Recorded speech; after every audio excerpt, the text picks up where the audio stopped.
Kaugnay pa rin sa epekto ng pananalasa ng Bagyong Christine sa iba't ibang bahagi ng bansa. Makakapanayan po naman natin si Director Edgar Posadas, spokesperson ng Office of Civil Defense. Magandang umaga po. Magandang umaga, Igan. Magandang umaga po sa lahat na Opo. nanonood at nakikinig sa inyong programa, sir. Director, paano adjustment natin? Mukhang hindi na kaya daw ng mga rescuer sa Naga yung kanila pong pagliligtas sa ating mga kababayan. Well, naka-monitor po tayo magdamag, no?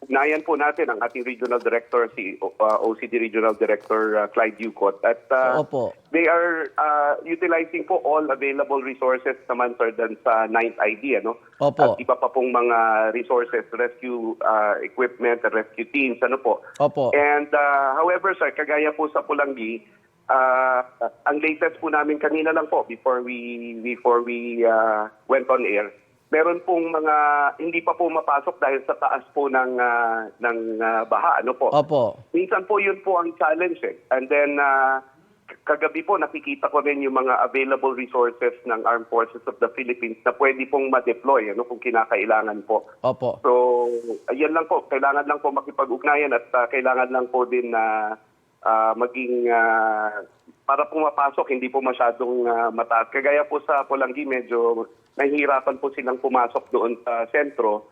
Pero, sorry, sa Pulangi po pala napasok na, pero sa Libon po yung Libon. hindi pa nila napapasok pa po. Siguro kailangang alerto na natin yung iba pang rescue team sa iba't ibang lugar na hindi naman apektado ng bagyo na tumulong na dito sa area ng Bicol.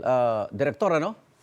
Opo, yan din po ang ginagawa. Yan din po ang talagang way to go natin. Yung talagang maghihingi po tayo ng mga teams and equipment Opo. from neighboring areas po na hindi naapektuhan masyado. Director Posadas, sa inyong monitoring, saan sa Bicol Region pinaka-apektado bukod sa Naga at yung mga nabanggit niyo pong lugar? Ang nakataas na po, nagdeklara na po ng state of calamity, Igan, kahapon ang probinsya ng Albay. Opo. At dito po, ang mga Albay at saka Camarines Sur, kasama po ang City of Naga. Opo. Sa pagbabantay niyo ba, eto, para malaman lang, kasi sa social media, mga kumakalat na mga namatay na, nalunod. Director, kamusta? May mga ulat na ba tayo na namatay o nasugatan o nawawala? Sa ngayon, Igan, yung latest situational report natin na nakita ko ay ngayong umaga. Wala pa naman tayong reported deaths, pero meron tayong reported na missing 3. Isa Region 5 ito. Oho, Region 5. At saka, isa pong injury, pero dahil nga po busy pa sila sa pagre-responde, siguro po mas makikita natin yung buong picture kapag medyo humupa po ng konti at may time po silang mag-report, sir. Sa panahin po natin sa pag-asa, hanggang weekend daw po ito, Director Posadas, may tulong na bang maiaabot tayo sa mga apektadong residente?